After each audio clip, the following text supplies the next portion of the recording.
Roddy Pratt doesn't have to drive very far to work. Pratt works for Agriculture Canada, and because he lives in Brackley, his daily commute to work takes only a few minutes.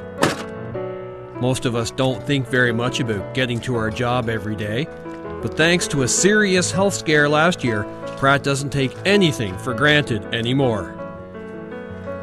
Last September, Pratt was in Toronto for work when his health took a sudden turn for the worse. Crawled into bed, had to be up early the next morning, and woke up about 4 o'clock in the morning and literally couldn't move. All my joints just seemed to have locked into place and stuff. So kind of panicked, didn't know what to do. I got myself out of bed and tried to get into the shower, thinking that it was just sore muscles. I actually blamed my mattress is what I blamed, not thinking of anything else. And stayed in the shower as long as I could, trying to get loosened up, and eventually did feel a little bit better, but knew there was still something, and again, just thought it was the way I had slept or whatever. After arriving home, Pratt really didn't feel any better, so he decided it was time to see a doctor. She asked pointed questions and just made notes, and they were just bang rapid fire questions, and then she said, "Can you excuse me for a minute?" and she got out of the room.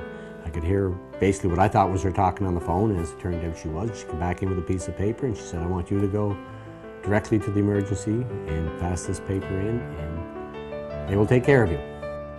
The doctors and nurses at the QEH quickly went to work to try and find out what was wrong with Pratt.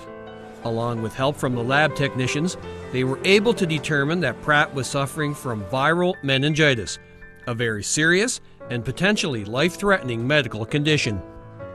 My head hurt, I guess would be it was very sore, and that was probably, when I look back now, is one of the indicators that there was something wrong, other than I found myself not feeling correct. I mean, I was out of my natural feelings, I guess. I found myself very agitated, or my patience were very short and things like that, which is, I would hope to think, not normal for me.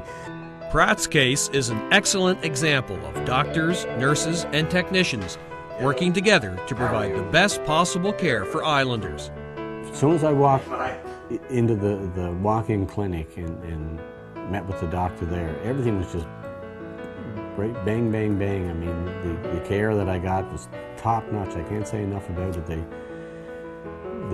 Everything went so quickly and so smoothly, and as I said earlier, the confidence that they instilled in you, I really didn't think there was anything wrong. I still, even when all this was being done, I had no fear that anything bad was happening or whatever. They just made me feel reassured that everything was good. Every year, Pratt and his fellow colleagues at Agriculture Canada raise funds to support the QEH. With their donation this year, they will surpass the $50,000 mark. Pratt never thought the life he might be helping to save would be his own.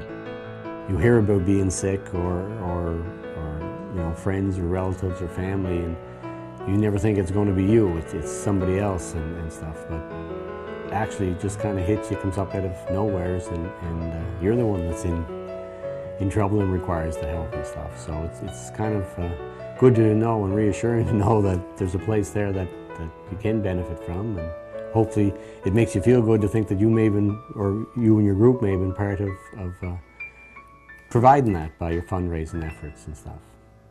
This is PEI, that's right. That's right, yeah.